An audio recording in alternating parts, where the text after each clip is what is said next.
¿Cómo están todos? Bienvenidos a nuestra última unidad.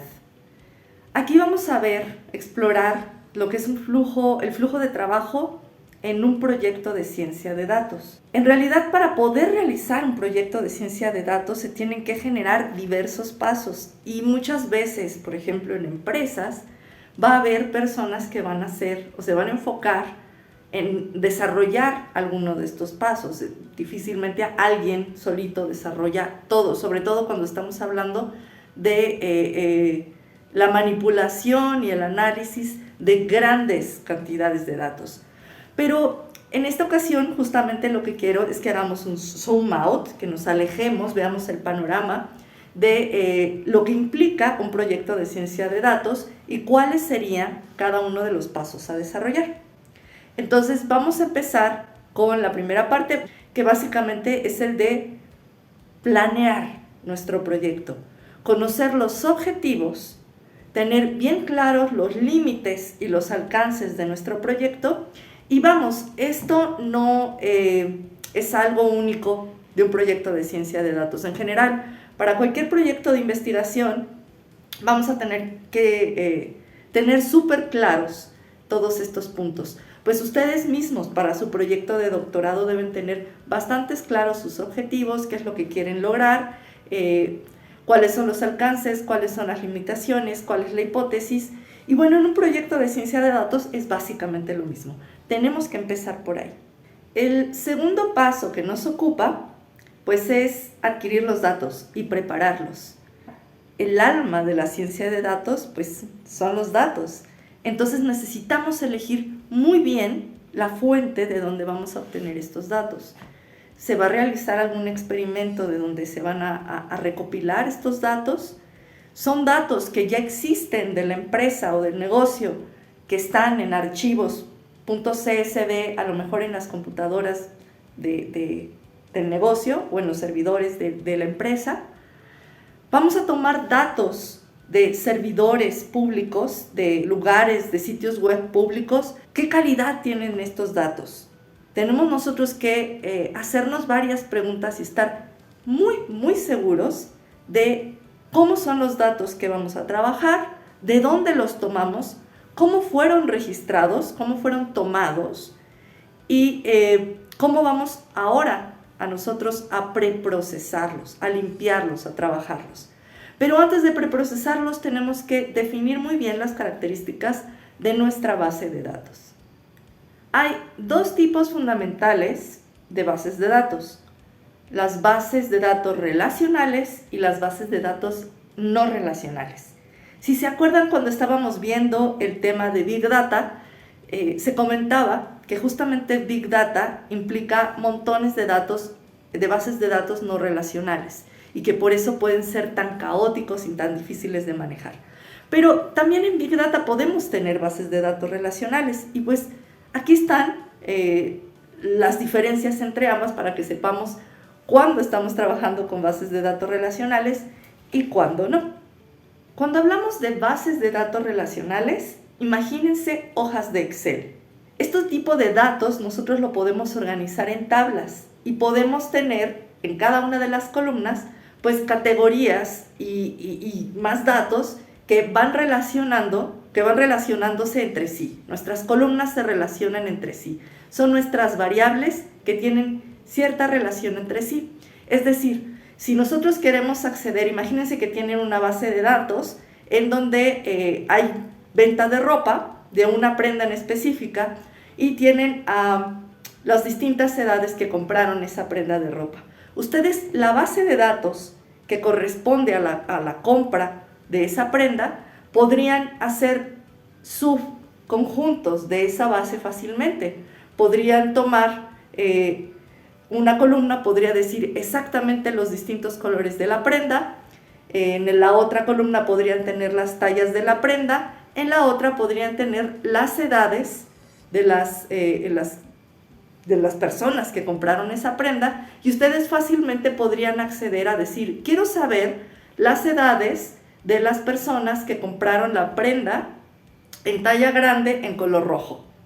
Están relacionadas, fácilmente ustedes podrían acceder a este subconjunto de la base de datos sin mayor problema. El asunto es que Excel nos permite pues una cantidad limitada de datos con las que podemos trabajar en el software. Por eso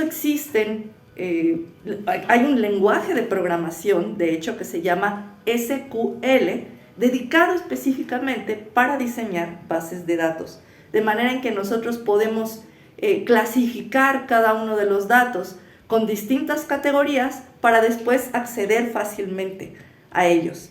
Entonces, SQL es sinónimo de bases de datos relacionales. Las bases de datos no relacionales también son conocidas como no SQL. Es decir, que ya no podemos nosotros tenerlas tan estructuradas por categorías como podríamos tener los datos, como les decía, en una hoja de Excel.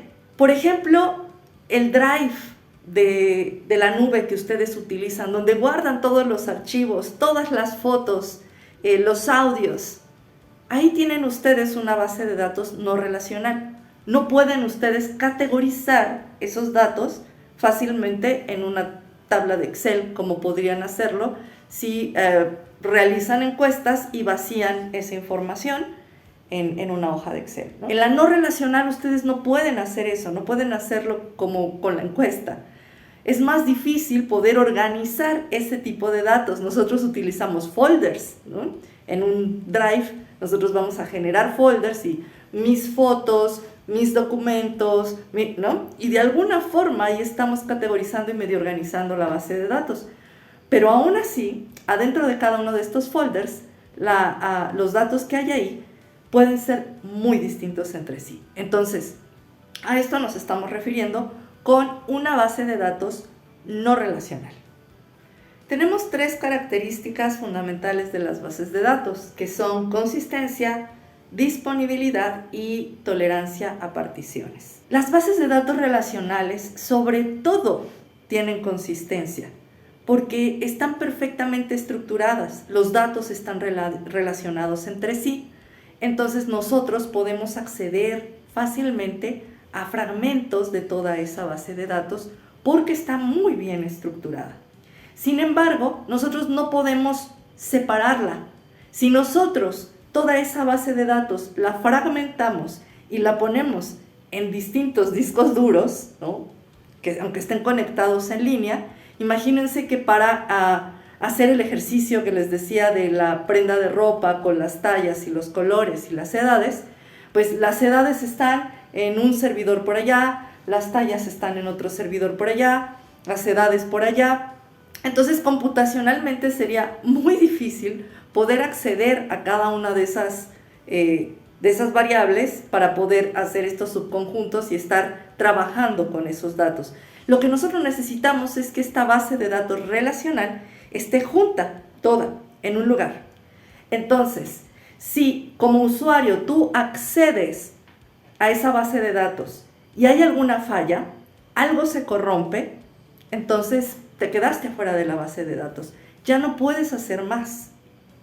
Sin embargo, bases de datos como los drives, como estos discos duros de la nube, están distribuidos en distintos servidores. Entonces, si se cae un servidor, básicamente hay copias y básicamente hay pedazos de toda esa información en otros servidores, de manera en que nosotros como usuarios de todas formas podemos acceder a nuestros folders en la nube, ¿cierto? Las bases de datos con estructura van a ser sobre todo consistentes, van a ser estructurados, consistentes, va a ser fácil navegar por ellos. Las bases de datos no SQL o no relacionales van a tener sobre todo disponibilidad y tolerancia a particiones. Entonces, ustedes piensen, si su base de datos está muy bien estructurada, es un tipo de base relacional SQL. Si no está estructurada y más bien tiene alta disponibilidad y tolerancia a poder particionarse, a poder dividirse y estar en distintas computadoras, en distintos servidores a la vez, pues entonces es una base de datos no SQL, no relacional. Y entonces estas 3 características nos permiten poder clasificar, pues, si nuestra base de datos es de un tipo o de otro tipo. Ahora hablaremos del preprocesamiento de los datos. Este es un tema bastante quisquilloso y existe software y existen algoritmos que dicen ya tener muy automatizado el procesamiento de datos de cierto tipo. Limpieza de datos financieros, limpieza de datos electrofisiológicos. Hay muchos algoritmos que están diseñados supuestamente para facilitarnos el trabajo. Déjenme darles una buena noticia y una no tan buena noticia. La buena noticia es que básicamente la mayoría de las personas han utilizado estos algoritmos y han obtenido pues resultados interesantes, efectivos y que han permitido entender fenómenos y además realizar predicciones de manera exitosa. Entonces, no ha sido tan malo el preprocesamiento. La mala noticia es que cada vez más nos adentramos a ver los detalles de estos algoritmos y de cómo el preprocesamiento llega a modificar notablemente la naturaleza de los datos obtenidos, por lo que los resultados muchas veces podrían no ser tan confiables. Y acá está el debate, porque hay quienes dicen, pero los resultados han sido exitosos y me han permitido predecir cosas que han beneficiado a mi negocio o que han beneficiado a mi proyecto. Ok, ahí quizá el preprocesamiento no fue tan grave, no modificó de manera negativa los datos y por eso el resultado fue bueno. Pero hay muchos casos en donde podría no suceder esto y todo el error, todo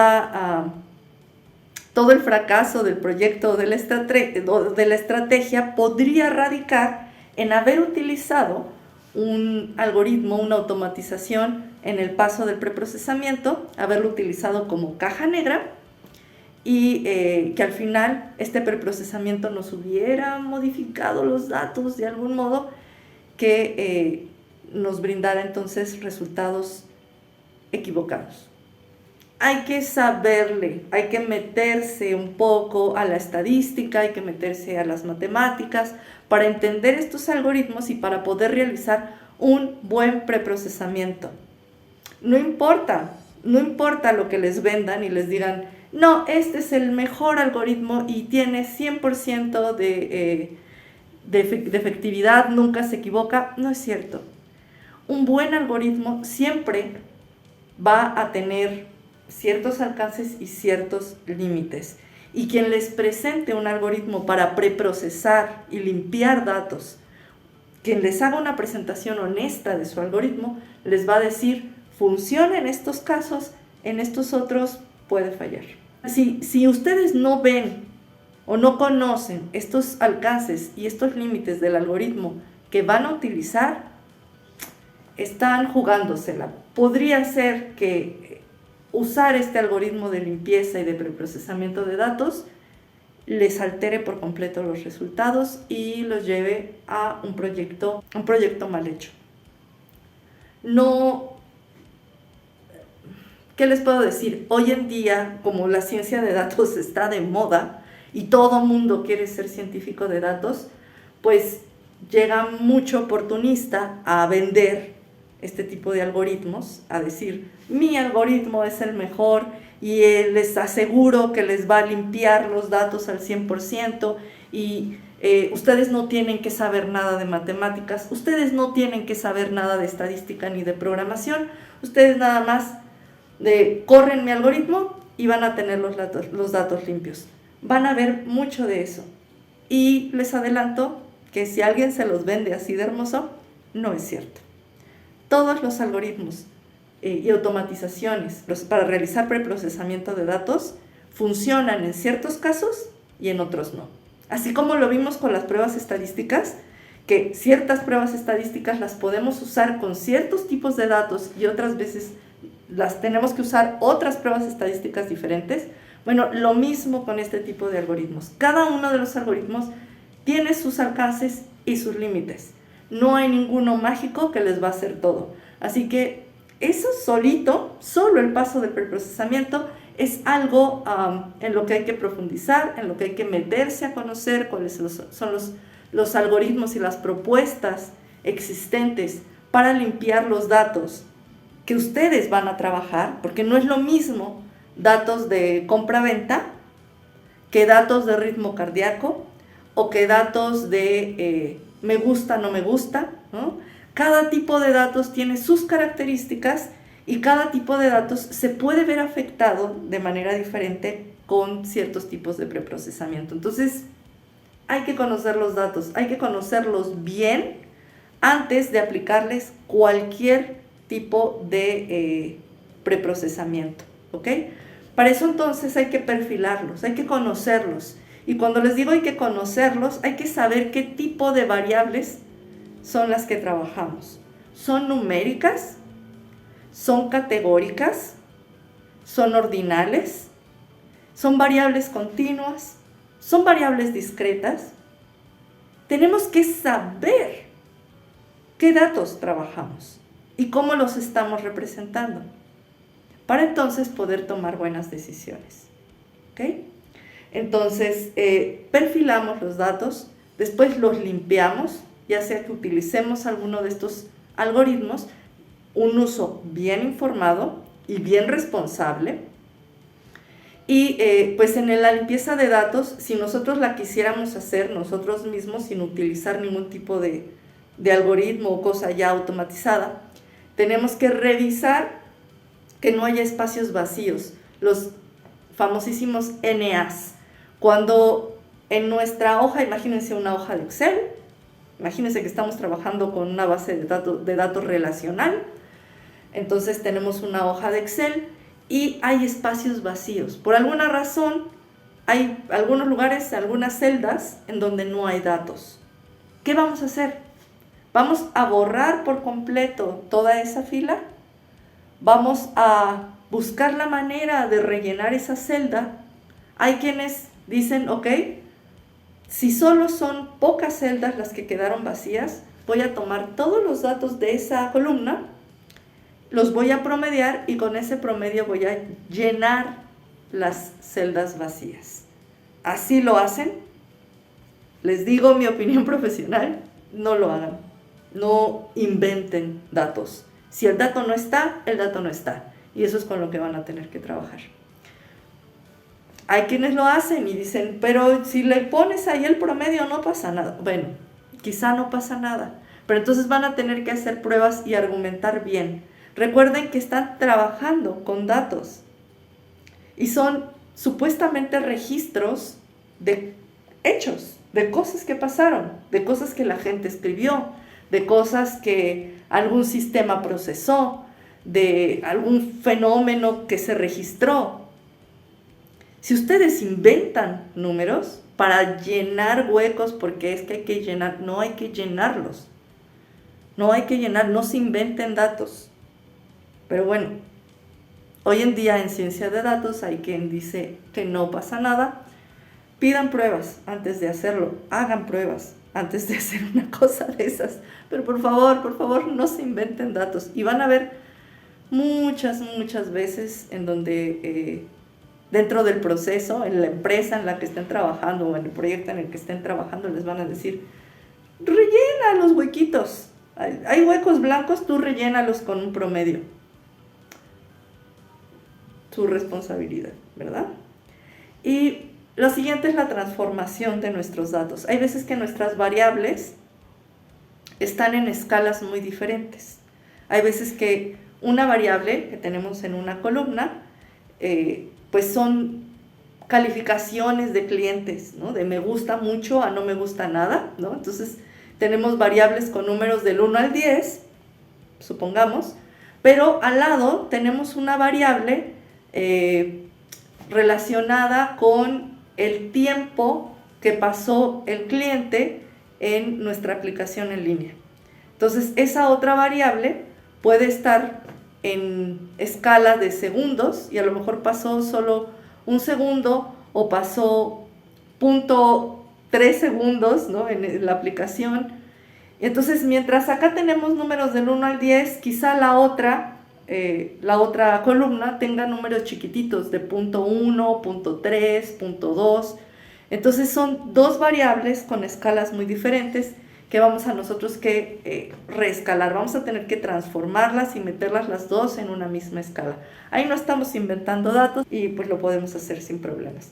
La otra cosa a lo que nos referimos con transformar nuestros datos es, por ejemplo, si tenemos un tipo de variable categórica en donde, por ejemplo, tenemos le preguntamos a la gente si le gustaba algún producto, y la gente calificó el producto diciendo me gusta mucho, me gusta un poco, neutro, no me gusta, casi nada, bla, bla, bla, hasta me gusta 0, ¿no? Lo detesto. Entonces ahí a esto lo llamamos una escala de Likert, y estos me gustas y no me gusta, o me gusta poquito o me gusta muchito, los otros lo podemos transformar en números. El no me gusta nada es un 1, el me gusta muchísimo es 10, y entonces estamos transformando nuestros datos, ¿no? Eran palabras, eran frases que la gente seleccionó para calificar algo y lo convertimos a una variable numérica, que no deja de ser categorías, pero ya son números, ya podemos trabajar cuantitativamente un poquito más con eso. A eso se le llama transformación de datos, reescalar nuestros datos o bien transformar variables categóricas a variables numéricas, o hacer este tipo de ajustes, digamos, para que nosotros podamos después realizar nuestros análisis cuantitativos. El paso que sigue en un proyecto de ciencia de datos ahora es la parte exploratoria. Y bueno, ahí es donde ustedes aplicarían todos los conocimientos que adquirieron en las unidades previas, en la parte de estadística descriptiva y en la parte de estadística inferencial. Entonces, vamos a ir organizando. Lo primero que nosotros tenemos que hacer es definir un objetivo, ¿cierto? Establecemos nuestro objetivo claramente y tenemos que establecer nuestra estrategia, qué es lo que estamos buscando, qué es lo que esperamos ahí. Y despuesito lo que vamos a hacer es conocer las características de nuestra base de datos, ¿no?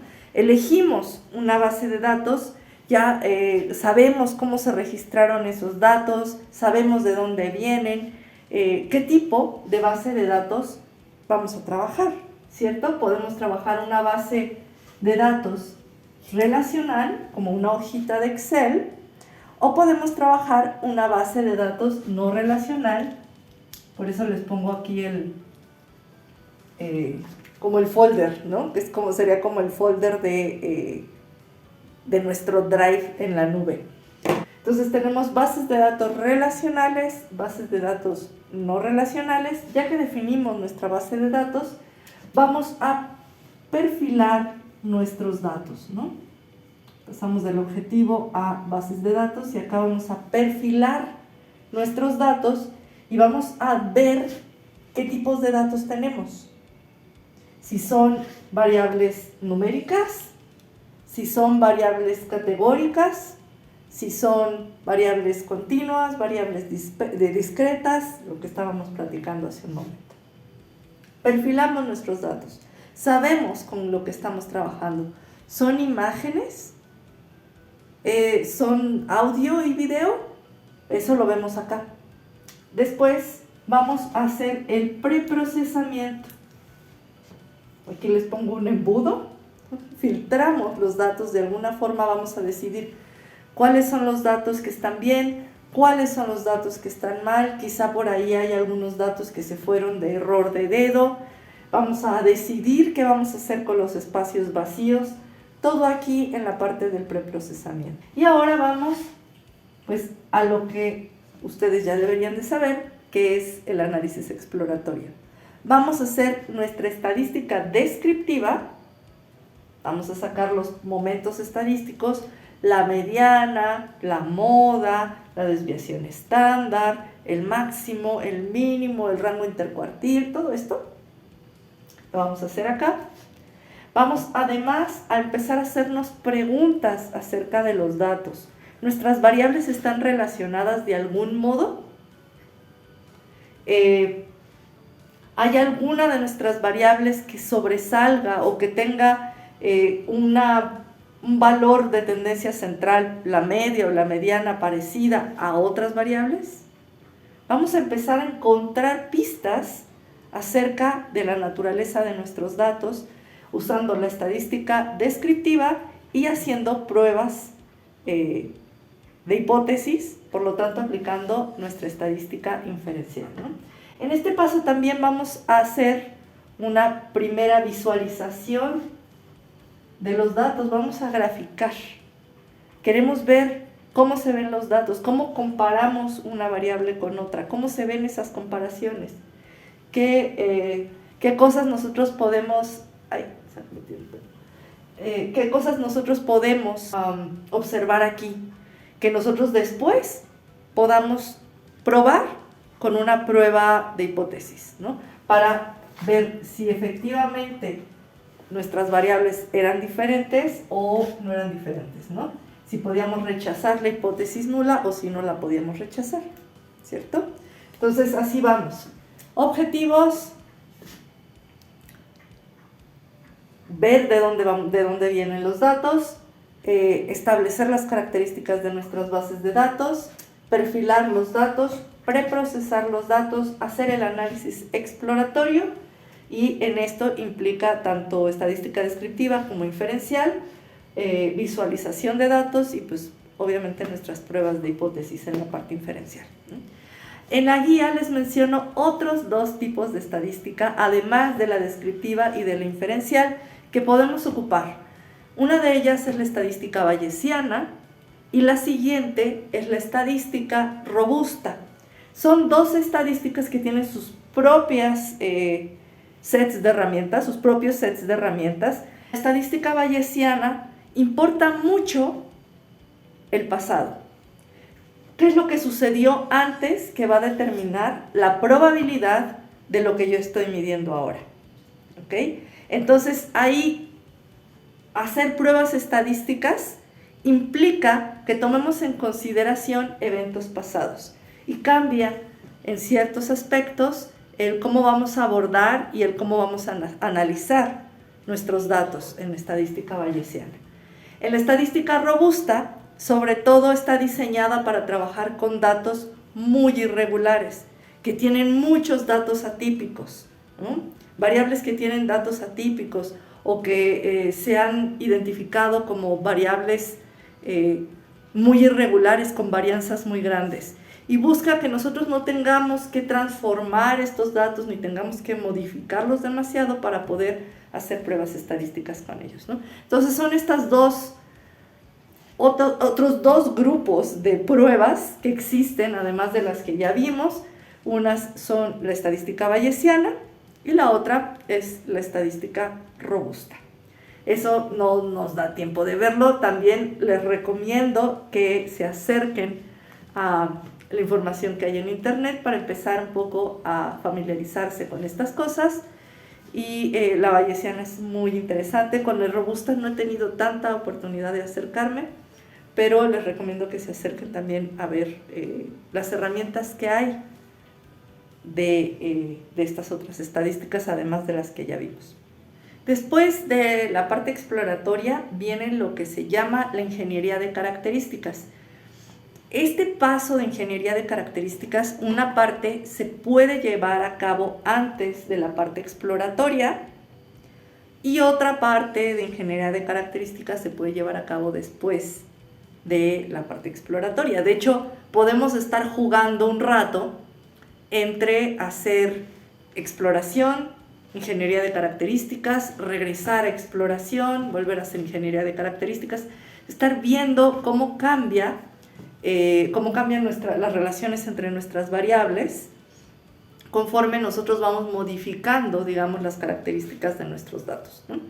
Otra vez, aquí en ingeniería de características vamos a tener que meter un poco de mano a los datos, vamos a manipular en ciertos aspectos los datos, y hay cosas que se hacen y que a mí francamente no me gustan, pero están ahí en el flujo de trabajo de ciencia de datos de todos los días, de muchísimas empresas, de muchísimos equipos que se dedican a esto, lo hacen así, ¿no? Entonces, ustedes tienen que conocerlo desde esa perspectiva. Básicamente, la ingeniería de características nos permite seleccionar las variables más importantes. Y aquí viene este asunto del Big Data. Si nosotros tenemos cantidades monumentales de datos, al final queremos poder encontrar aquellas partes de todas esas bases de datos enormes que nos van a permitir responder a nuestra pregunta o nos van a permitir llegar a nuestro objetivo de la investigación. Entonces, para no estar metidos en un mundo de datos desordenados donde hay todo tipo de variables por todos lados, nosotros queremos limpiar un poco, queremos ver quizá que a lo mejor hay 3, 4 variables que van a ser suficientes para lo que nosotros queremos hacer, para la pregunta que queremos responder, para el modelo de predicción que queremos construir. Así que por eso vamos a hacer ingeniería de características y vamos a tratar de ubicar estas variables, ¿ok? Entonces, entre estas cosas, entre las cosas que se pueden hacer en el paso de ingeniería de características, puede ser nuevamente la normalización o la estandarización de variables, que eso ya se los había platicado, que se puede hacer en el preprocesamiento. Este paso de normalizar, de poner a nuestras variables en escalas semejantes, podemos hacerlo en el paso de ingeniería de características o se puede hacer desde el preprocesamiento, ¿no? Ahí depende del proyecto y qué es lo que queremos hacer, podemos hacer esto antes o después. Igual lo del manejo de valores faltantes, cuando tenemos estos espacios en blanco, ¿qué es lo que vamos a hacer con estos espacios en blanco?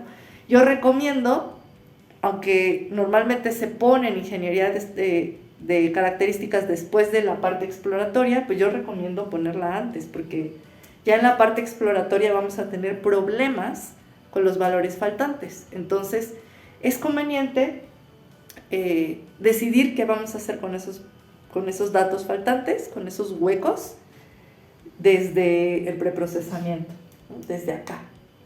Entonces, ahí el manejo de valores faltantes, quizá podemos tomar nuevas decisiones ya que hicimos la exploración y decir, híjole, es que no puedo quitar tantos datos, entonces sí voy a rellenar mis huecos con los promedios, lo que les decía, ¿no? Que hay veces que se saca el promedio de toda la variable y con eso se rellenan los huequitos que quedan. A mí no me gusta, insisto, hacer eso, pero quizá después del exploratorio habrá quien lo considere como una elección viable, como una solución a no perder datos. La otra cosa que se hace en ingeniería de características es el PCA, que ese lo vimos en la unidad anterior, ¿se acuerdan? Vimos PCA y K-means, la clusterización. Y básicamente PCA lo que me va a permitir es identificar esas variables que explican la mayor varianza de mi conjunto, ¿no? Me va a encontrar las variables que me van a permitir encontrar más diferencias entre ellas, de todo el conjunto. Imagínense que tenemos 100 variables. Quizá de esas 100 variables, solo 4 son realmente distintas de todas las demás. Son las que me van a permitir encontrar diferencias en todo este mundo de datos. Entonces, con el PCA, en lugar de estar trabajando con 100 variables, al aplicar el PCA, yo voy a poder identificar a estas 4, 5, 10 variables relevantes y ya quedarme trabajando con ellas y botar todo lo demás. Para eso nos sirve el PCA, para reducir la dimensión de nuestra base de datos. ¿Y qué más? Pues quizá vamos a poder crear nuevas características. A lo mejor podemos agarrar dos variables y en la parte exploratoria notamos que tenían una relación interesante y con esta relación, la correlación entre dos variables, podríamos generar una nueva variable, que es con la que vamos a trabajar para construir nuestro modelo, ¿no? O alguno de los resultados, las medias, ¿no? de alguna de nuestras variables podrían convertirse en una nueva variable que van a alimentar a nuestro modelo. Entonces podemos generar nuevas características y en este paso que sigue a lo exploratorio vamos a poder generar quizá nuevas variables resultado del análisis exploratorio. ¿Okay? En el paso del modelado tenemos que acordarnos de la regresión, sobre todo la última, sí me parece que fue en la última unidad, vimos regresión lineal. No es la única que hay, pero pues vimos levemente lo que podría ser una regresión lineal, una regresión no lineal, una regresión lineal simple o una regresión lineal multivariante. Entonces vamos a recordar rapidísimo porque esa es la base de toda esta idea de hacer modelos y que el machine learning y que las inteligencias artificiales, todo tiene su base más simple en este tipo de cosas. Porque al final de cuentas hacer un modelo es tratar de representar con una función la relación entre dos variables, de manera en la que una variable X a la larga sea capaz de predecirme los valores de una variable Y. Entonces, la idea al final de cuentas es que una variable X, nivel de ingreso de las personas, me permitan predecir a una variable Y, es decir, su capacidad de pago o su cumplimiento de pago de créditos, por ejemplo. Entonces, al final de cuentas es lo que nosotros queremos, conseguir un predictor, tener un modelo que nos permita que nosotros tener una variable predictora, que sería ingreso, podamos con eso predecir si las personas van a ser buenas pagadoras o no. Y todo eso va a ser gracias a que logremos representar adecuadamente las relaciones de nuestras variables con una función. Todo vamos a generar modelos, queremos generar funciones que representen adecuadamente las relaciones entre estas variables.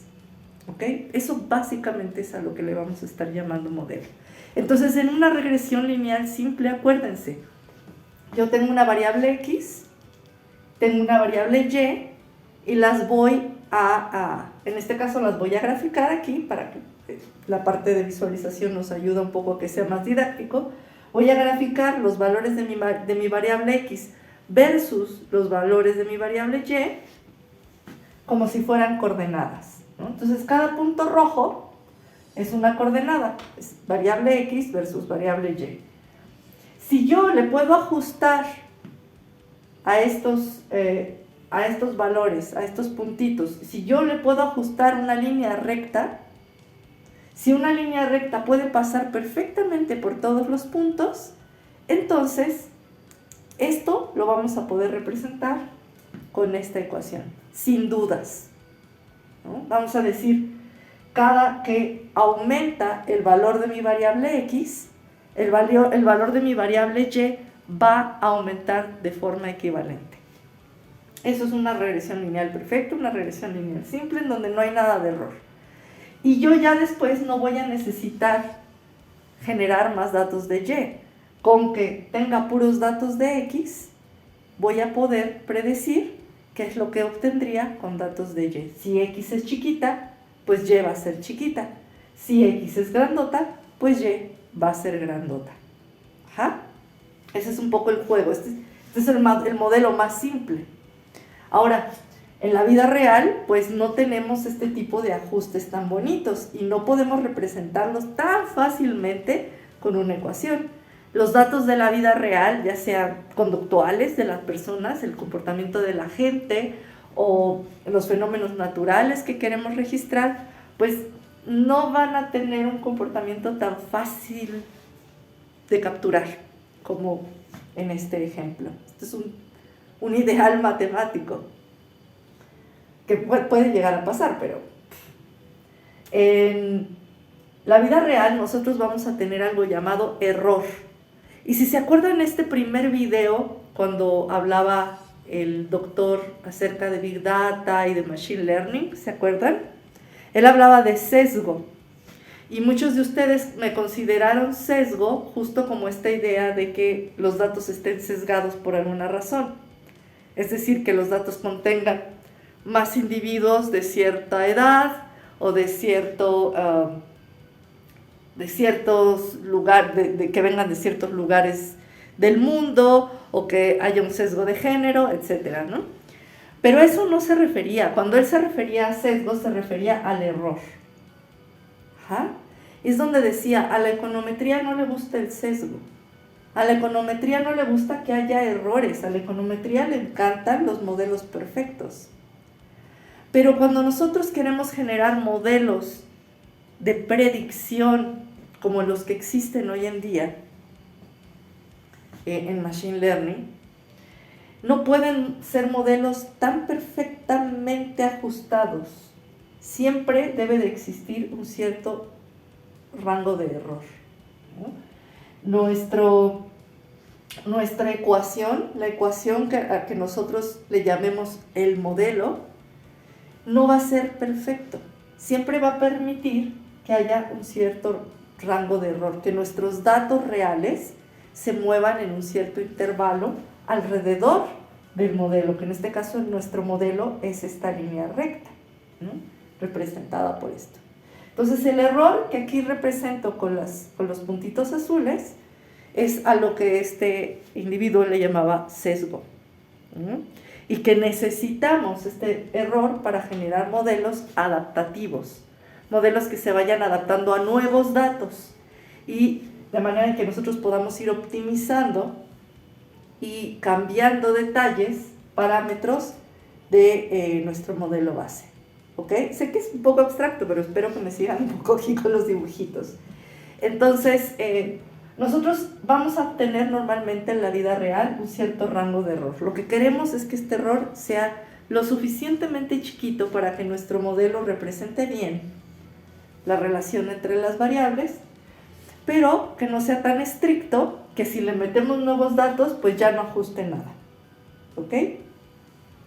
Ahora, podemos tener casos de regresión, de correlación lineal, como es este. Esta es perfecta, esta no es tan perfecta, pero quizá el error no es tan grande y podríamos seguir diciendo que esta línea recta representa una dinámica lineal, ¿no? Una relación lineal entre mis dos variables. No es perfecta como esta, pero sigue siendo adecuada.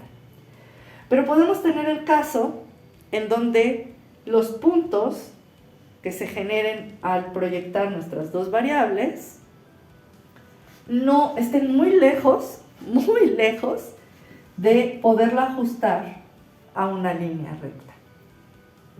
Pero quizá podríamos nosotros ajustarle otra forma, otra función, otro tipo de función, que no es la lineal. Y a estas se les llama no lineales, ¿no? Vamos a poder tener relaciones no lineales entre nuestras variables, que también generen ciertos patrones, que no sean completamente aleatorias, pero que no necesariamente estén expresadas por una línea recta, que no estén representadas, bien modeladas, por una línea recta. Entonces vamos a generar modelos más complicados. Ajá. Y también estos modelos, pues puede que tengamos puntos que no sean perfectos, ¿verdad? Pero que se acerquen de todas formas a este dibujo, a esta forma, ¿no? Y que podamos nosotros decir que pues hay error, sí, bueno, aquí sería como acá, pero que el error es pequeño y que de todas formas nosotros con este con estas curvitas podríamos modelar adecuadamente la relación entre nuestras dos variables. Esto es no lineal. Y acá pues podemos tener el caso en donde nuestras variables, las relaciones entre nuestras variables sea completamente aleatoria y no siga ni curvitas, ni rectas, ni nada, ¿no? Y en este caso pues representaríamos una correlación entre las variables nula, cero, ¿no? Y eso quiere decir que el error es muy, muy grande, ¿no? De cualquier cosa que nosotros quisiéramos ajustarle. Simplemente no hay relación entre las variables. Entonces, en esto se basan los modelos. Una función que sea capaz de pasar por todos los puntitos, vamos a dejarlo así como muy didáctico, una función que nos permita dibujar una línea que pase por todos los puntitos y que concuerde, es el modelo ideal, el modelo adecuado para representar la relación entre mis variables. Y por lo tanto, yo ya no voy a necesitar después adquirir más valores de y. Con puros valores de x yo voy a saber en dónde van a caer los valores de y. Al saber cuánto gana la gente, yo ya voy a poder saber si son buenos pagadores o no, ¿no? X siempre es mi predictor, ¿ok? Entonces, todos los modelos, el modelado que se habla de machine learning y todo, es básicamente trabajar con estas cosas y optimizar estas funciones, estas representaciones matemáticas de la relación de nuestras variables para después poder hacer predicciones, ¿no? Y se estarlas optimizando y cada vez metiéndole más datos para ver si ajustan o no, cambiar un poco los parámetros de mi función, volver a ver si ajustan o no, y si ajustan, bueno, tengo un nuevo modelo. Y ahora lo aplico. Y después llegan más datos y otra vez lo pongo a prueba y lo voy ajustando. Y estos procesos se han llegado a automatizar a gran escala, estar optimizando, estar ajustando nuestros modelos a nuevos datos. Se ha automatizado de manera en que nosotros ya tiramos datos de entrenamiento, se le llama, agarramos datos de nuestra base de datos, la base de datos la dividimos en dos, agarramos una mitad y con esa empezamos a probar modelos, a ver cuál es el mejor para nuestros datos, cuál es el que nos genera un mejor ajuste a nuestros datos, y ya que lo identificamos, vamos a tirarle la otra mitad de los datos, de la base de datos, para ver si efectivamente, solo dándole X, nos puede predecir Y. Si lo logramos, pues ese modelo es ideal y lo vamos a poder aplicar a nuevos datos de la vida real. A todos los datos que nos tiren los usuarios nuevos, los vamos a poder meter en el modelo y ya nos va a poder funcionar X como predictor de Y sin ningún problema. El asunto es qué tipo de modelo nos sirve. Por ejemplo, tenemos modelo lineal para variables continuas, pero si estamos trabajando con variables discretas, pues vamos a tener que utilizar un modelo logístico. Y ahí les pongo algunos ejemplos de modelos que cada uno tiene sus peculiaridades matemáticas y estadísticas que vale la pena explorar, ¿no? Que vale la pena meterse a conocer. Hay montones de videos en internet al respecto y les voy a dejar en los recursos algunos videitos explicando estos modelos, cómo trabajan y qué es lo que nos arrojan, ¿no? Con qué tipos de datos nos permiten trabajar y qué tipo de, justamente de ajustes nos permiten efectuar sobre nuestras variables, sobre los datos que estamos trabajando, ¿no? Entonces, esta es la base de eso que llamamos modelos. Machine Learning y las inteligencias artificiales son capas de este tipo de procedimientos, uno tras otro, ¿no? Ajusta, ok, no ajustó, voy a utilizar otro, ¿no? Lo voy a hacer repetidamente. Estas cosas lo pueden estar haciendo con distintos tipos de variables, con nuestras variables en crudo, o puedes estar generando modelos con las medias o las medianas, ¿no?, de algunas de las variables. Pueden estar haciendo los modelos de la correlación de variables, pueden estar haciendo modelos de características estadísticas, de lo que vimos en la parte de la exploración. Se pueden estar generando modelos con características estadísticas específicas de nuestras variables. Yo sé que se empieza a volver un poco más abstracto, pero quiero que quede claro que de aquí partimos todo, por eso vimos lo que vimos, ¿no?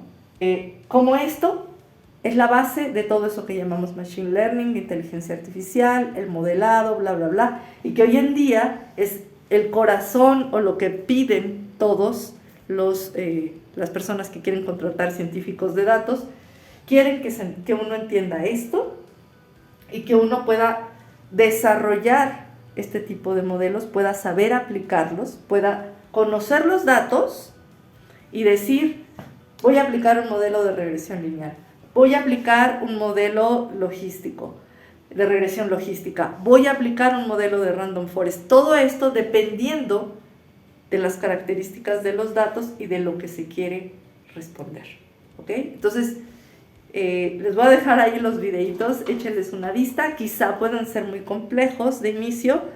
Hay cajas negras, hay algoritmos en donde uno mete los datos, mete las variables para generar los ajustes y para ver qué modelo es el más adecuado.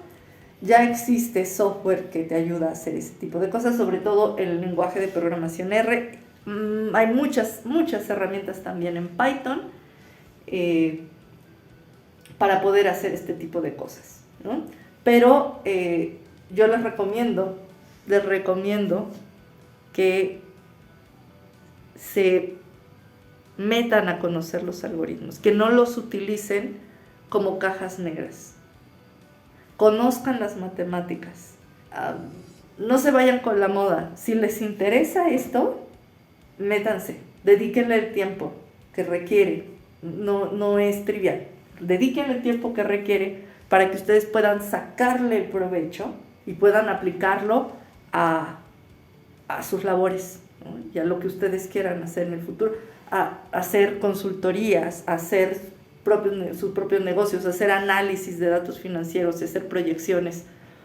Esto no es algo súper sencillo y en 5 minutos, y quien lo aplica así como caja negra y a ciegas está cometiendo un error. Entonces hay que dedicarle tiempo.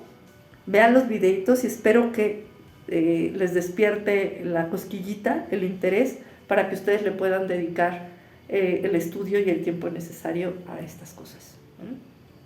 Y bueno, no quería dejar esta unidad sin platicarles de la visualización de datos y de su importancia, porque al final de cuentas la visualización de datos nos va a permitir explorar nuestras variables, explorar nuestra base de datos, pero por otra parte nos va a permitir comunicar nuestros resultados.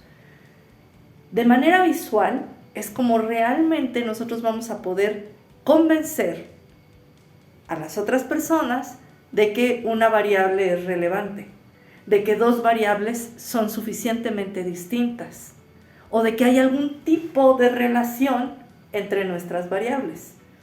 Si nosotros le ponemos todas las ecuaciones o nos sentamos a explicarles durante 2 horas, paso a paso, cómo elegimos los datos, cómo los preprocesamos, qué hicimos con los datos faltantes, si los escalamos, después cómo sacamos los valores de tendencia central y que si aplicamos una nova, o sea, si nos ponemos a explicar todo eso para presentar resultados, pues los espectadores, muchas veces los jefes, que van a ser los que nos piden hacer todo esto, si nosotros llegamos y les aventamos el rollo de 2 horas, pues no nos van a hacer caso. Lo que nosotros tenemos que entregarles son dibujos, ¿no? Tenemos que presentarles los resultados de una forma intuitiva, visual, pero que además se vea formal, limpia y muy, muy clara. que realmente esas gráficas estén comunicando lo que nosotros les estamos diciendo. Si les decimos, hay dos variables que se parecen demasiado y que parecieran estar relacionadas entre ellas, eso debe de estar explícito en la gráfica. Si le estamos diciendo, hay un mayor porcentaje de personas que prefieren tal cosa, eso debe estar explícito en la gráfica.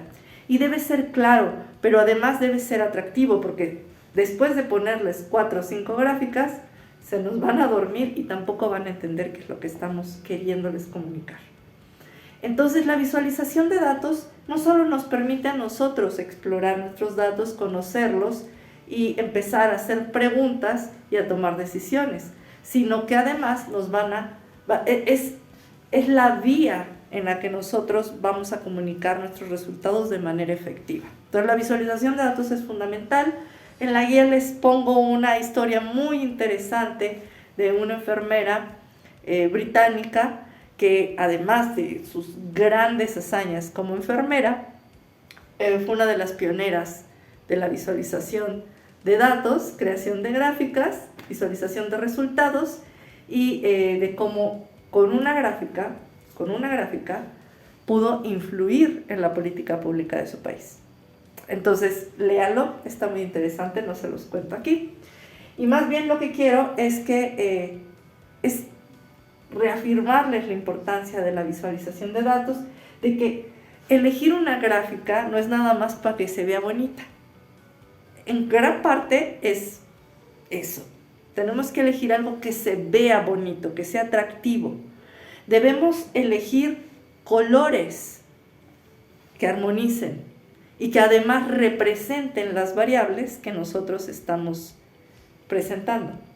Solo gráficas en blanco y negro, o todas en azul marino, o todas en gris,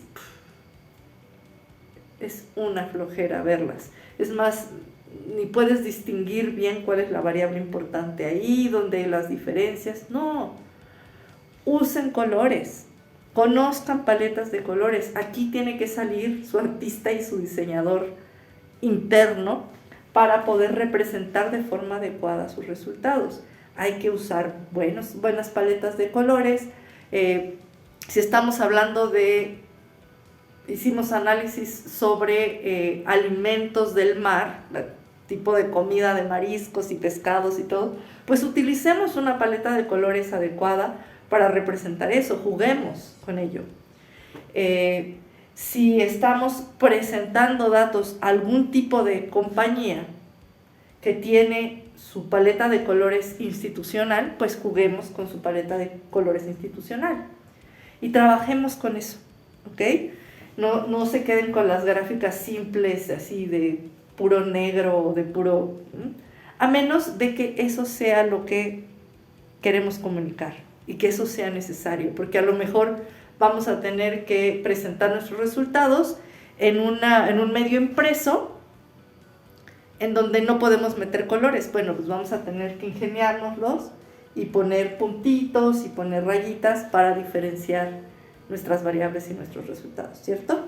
Entonces, elegir la gráfica adecuada no es cualquier cosa, también tiene su detalle. Por eso les digo que en todo este flujo de trabajo de ciencia de datos, cada parte lo hace un equipo diferente. Es muy difícil que una persona haga el modelado y la visualización y la exploración y el filtrado. O sea, normalmente hay equipos especializados para cada uno de estos pasos, ¿ok? Entonces, visualización de datos, hay gente a la que se le contrata específicamente para que diseñe las gráficas, para que encuentre la paleta de color ideal, para que encuentre el tipo de visualización ideal con los tamaños de fuente ideales que permitan leer bien la gráfica, el tipo de fuente, no solo el tamaño, sino el tipo de fuente que va a llevar la gráfica. Todo eso, hay personas que solo se dedican a esa parte, ¿ok? Ahora, tenemos gráficas de pie que son truculentas, esas se utilizan mucho para manipular los resultados, para que se vean de repente resultados muy rimbombantes cuando no los hay que tener cuidado. ¿En qué casos podemos utilizar nuestras grafiquitas de pie? Pues donde estamos representando porcentajes, ¿no? ¿Para qué es muy bonita una gráfica de pie? Incluso para meter en nuestro CV y poner el porcentaje de idiomas que hablamos, ¿no? Si hablamos 2 o 3 idiomas, ¿qué porcentaje hablamos de cada uno? Para eso puede servir muy bonitos. Hasta para eso sirven las gráficas, ¿no? Tenemos pues las gráficas de línea, tipo de línea. Tenemos las de punto, a las que se llama scatter plot, ¿no? Que es con puntitos.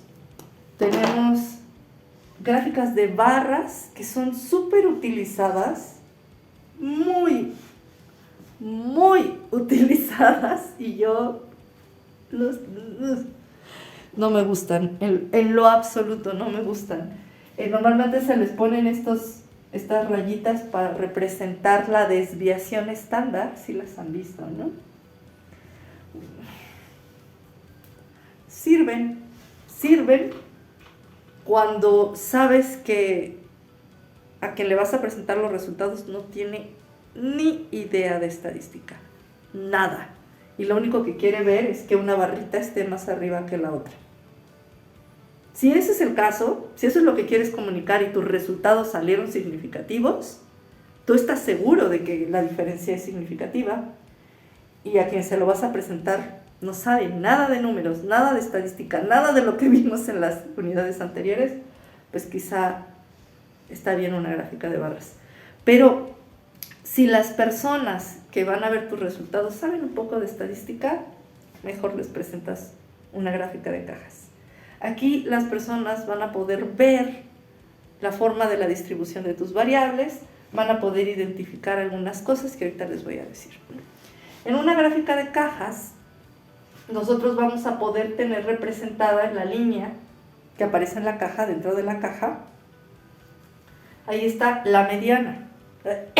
Perdón, la mediana. La línea que aparece en la gráfica de cajas es la mediana. La caja va a representar el 50% de nuestros datos, y los bigotitos, el inferior y el superior, van a representar el 25 y el 25% de los datos restantes. Entonces ahí vamos a poder ver súper bien nuestra distribución, como lo podríamos ver en un histograma, ¿no? Vamos a poder ver cómo se distribuyen nuestros datos, en dónde está la parte central de nuestros datos, dónde está la mediana. Aquí no vemos nunca la media, solo la mediana. Y además, las gráficas de cajas nos permiten identificar outliers o valores atípicos. Cuando vemos estos puntitos en las gráficas de caja, quiere decir que hay datos atípicos, que se salen completamente de la tendencia de nuestra distribución. Entonces, esto es muy útil para cuando tenemos que decidir qué tipo de prueba estadística queremos ocupar, porque si tenemos outliers, si tenemos datos atípicos, no vamos a poder usar pruebas paramétricas como la prueba T o el ANOVA. Idealmente vamos a tener que utilizar pruebas no paramétricas. ¿De qué manera nosotros podemos generar todas estas gráficas y tener toda esta capacidad de visualización de resultados a nuestra disposición? Pues bueno, primero tenemos en R la librería llamada ggplot. Es un sublenguaje de R dedicado exclusivamente a generar gráficas. Aquí uno puede jugar con colores, con tipos de gráficas, podemos anotarle la significancia, podemos nosotros a ggplot decirle que nos ponga ciertos señaladores para que indique qué variables son significativas. Podemos hacer nuestras gráficas de regresión lineal, nuestros ajustes, podemos graficar muchísimas cosas. ggplot, de hecho es ggplot 2, la paquetería, la librería de R para generar gráficas. En Python tenemos a matplotlib y tenemos a plotly. Plotly también la podemos correr y podemos utilizarlo en R, ¿no? Plotly está Se usa tanto en Python como en R. Y por supuesto existe una herramienta de Microsoft para hacer gráficas, para hacer visualización de datos, que se llama Power BI. La gran ventaja de Power BI, además de que puede uno interactuar con Power BI desde R, por ejemplo, y creo que también puedes interactuar desde Python, de eso no estoy muy segura, revisen, pero desde R sí. Power BI lo que nos va a permitir además es poder generar como plantillas con gráficas, con visualizaciones de datos que pueden ir cambiando en tiempo real. Entonces es muy útil para cuando quieres estar viendo cómo se está moviendo una variable en tiempo real, por ejemplo. Y ya tiene plantillas con distintos tipos de gráficas. Entonces te puede estar visualizando una variable con gráfica de cajas y te puede estar visualizando en la misma plantilla una variable con gráfica de barras y puedes tener varias variables visualizadas de distintas formas en una misma plantilla. Y además puedes incluso hacer animaciones, ver cómo van cambiando según los meses, ver cómo... Ojo, todo esto que les digo que se puede hacer con Power BI, también lo puedes hacer con R y con Python. Nada más que ahí sí requieres aprender a programar. Power BI es un poco más intuitivo. Power BI uno lo puede aprender a utilizar más rápido que dedicarle tiempo a aprender a programar un lenguaje. Pero fíjense otra vez qué importante es hoy en día aprender un lenguaje de programación. Con un lenguaje de programación puedes hacer la elección de datos, el filtrado de datos, todo el preprocesamiento, puedes hacer la estadística descriptiva, la estadística inferencial, puedes hacer estadística bayesiana, puedes generar los modelos, entrenarlos, ponerlos a prueba. Y además puedes hacer todo ese tipo de visualizaciones. Todos los pasos que hemos visto lo pueden hacer ustedes en R o en Python. Power BI solo nos sirve para visualizar, pero es muy intuitivo, es muy eficiente, hay muchas empresas que lo utilizan y hay gente a la que contratan únicamente para trabajar la parte de Power BI y la visualización. Entonces, es una herramienta muy interesante. Uno de los compañeros me compartió un curso que voy a poner en el grupo de WhatsApp como recurso para que todos se puedan meter a jugar un poco con Power BI, a ver qué les parece. Y bueno, en nuestra guía terminamos con un ejemplo aplicado a economía y análisis financiero. Es un ejemplo muy sencillo, pero es un poco para aterrizar todo lo visto en esta última unidad que contiene muchísima información y ni siquiera nos metimos a álgebra lineal, ni siquiera nos metimos a la descripción específica de cada uno de los modelos, que eso me faltó tiempo, me faltó otra unidad para poder profundizar en esos aspectos, ¿no? Y yo espero que ustedes les haya yo despertado la curiosidad para poder navegar sobre las aguas de la ciencia de datos con al menos los conceptos principales, las ideas principales, los pasos esenciales para hacer un proyecto de ciencia de datos. Y con esta información ustedes pues continúen la parte del autoaprendizaje. Por supuesto, siempre cuenten conmigo. Ha sido un enorme gusto acompañarlos en esta clase. No duden en escribirme, ya tienen mi contacto. Si quieren platicar, si quieren preguntarme cosas, estoy a su disposición aún terminado nuestro curso. Les deseo lo mejor. Qué gustísimo conocerlos y nos vemos pronto, espero. Cuídense.